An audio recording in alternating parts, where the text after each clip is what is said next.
Assalamualaikum warahmatullahi wabarakatuh. Perkenalkan, nama saya Anissa Sapitri dari Prodi Psikologi Islam dengan nomor NPM 1731080077. Saya merupakan mahasiswi dari Universitas Islam Negeri Raden Intan Lampung. Dosen pengampu Ibu Mustamira Sofa Salsabila, SPSI, MSI. Di sini saya akan mereview jurnal internasional yang berjudul Wudu is Islamic Psychology: Review to Improve Sleep Quality in Young Women dengan penulis Iredo Fani Reza tahun 2020. Latar belakang penelitian. Kualitas tidur yang baik memiliki banyak dampak positif yang penting bagi manusia dalam menjalankan kehidupan dan kesehatan. Dalam mengatasi gangguan tidur dapat meningkatkan kualitas diri seseorang.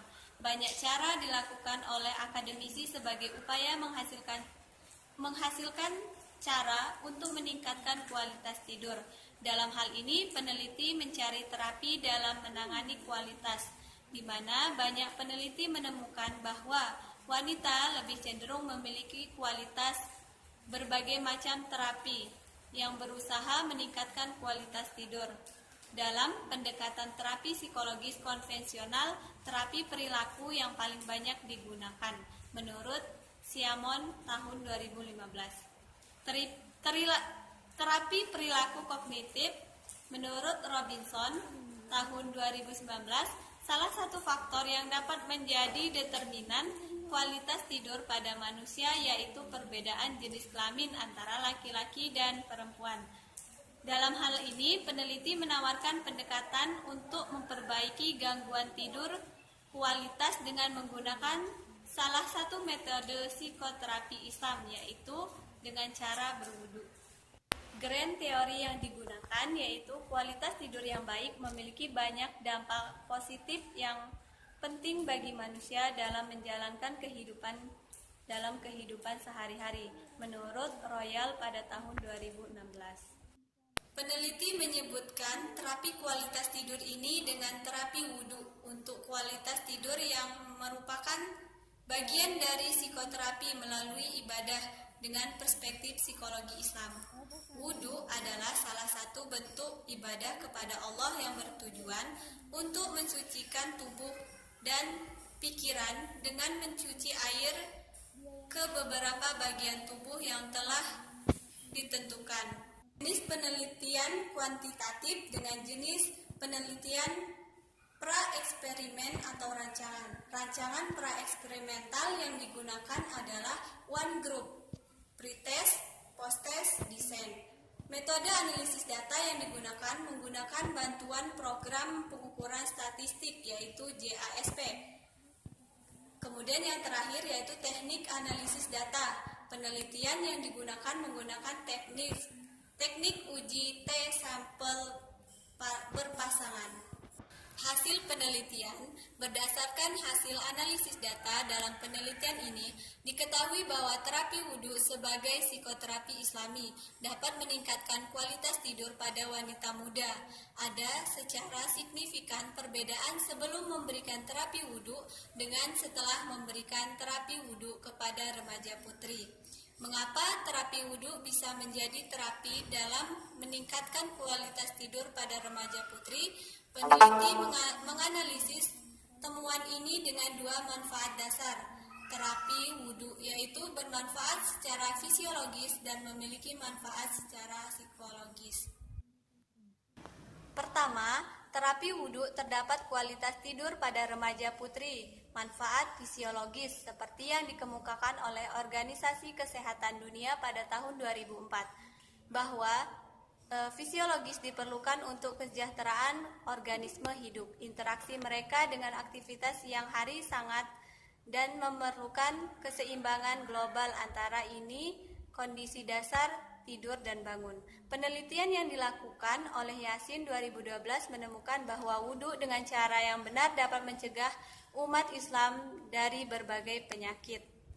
Kedua, terapi wudhu tentang kualitas tidur pada remaja putri. Manfaat psikologis penelitian yang dikemukakan oleh Sari pada tahun 2018 menemukan bahwa wudhu bermanfaat untuk kesehatan jasmani dan rohani sebagai suksesi pendidikan karakter atau revolusi mental untuk generasi muslim masa depan. Berdasarkan dua manfaat terapi wudhu, terdapat kualitas tidur diantaranya yaitu manfaat fisiologis dan manfaat psikologis. Penelitian yang dilakukan oleh Bat dan Qureshi pada tahun 2013 menemukan bahwa fisik dan kesehatan emosional membantu tubuh dan pikiran kita berfungsi dengan baik dengan menghilangkan kecemasan, depresi atau ketidaknyamanan. Itu merupakan dengan salah satu metode yaitu wudhu.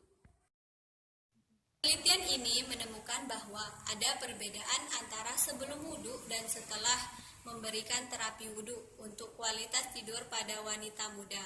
Dalam arti, wudhu itu terapi efektif dalam meningkatkan kualitas tidur pada wanita muda. Lebih jauh dari hasil analisis komparatif keenam faktor kualitas tidur tersebut, ditemukan terapi wudhu lebih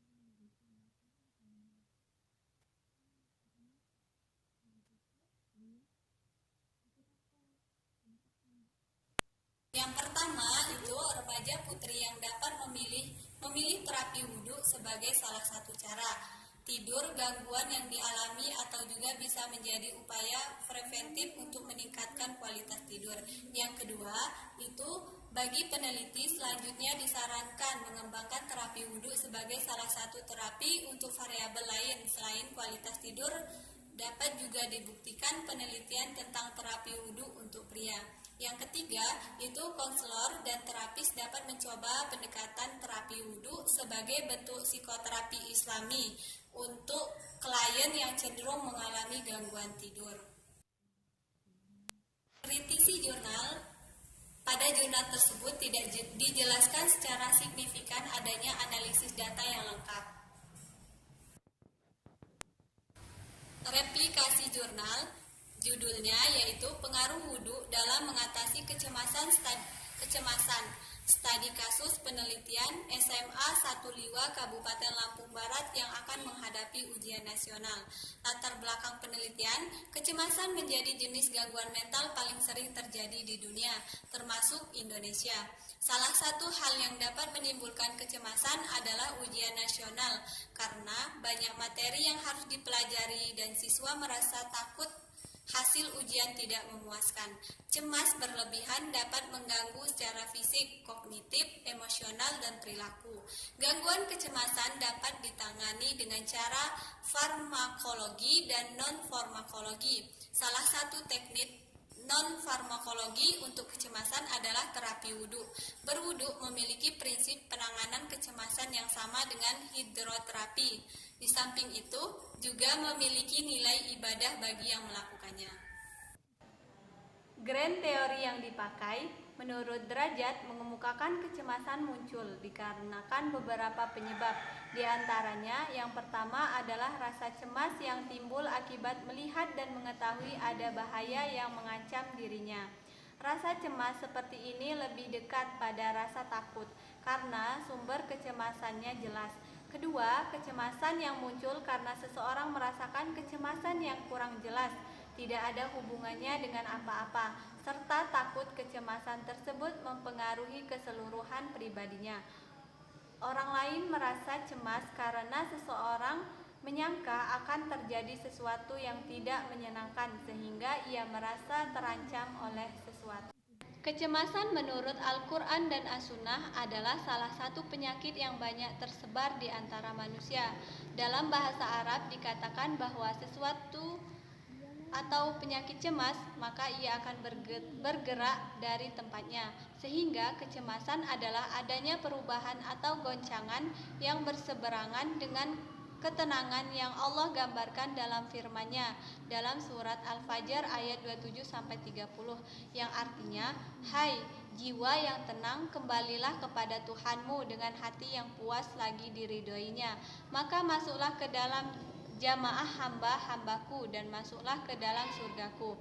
Kecemasan lahir dari adanya ketakutan akan masa depan atau akan terjadi sesuatu yang tidak diharapkan ataupun adanya pertentangan dalam diri. Kata wudu berasal dari kata wada yang artinya kebersihan. Dengan berwudu, psikis kita yang semula bergejolak dan tidak stabil akan menjadi tentram kembali sehingga dapat berpikir tenang dan jernih. Mulai.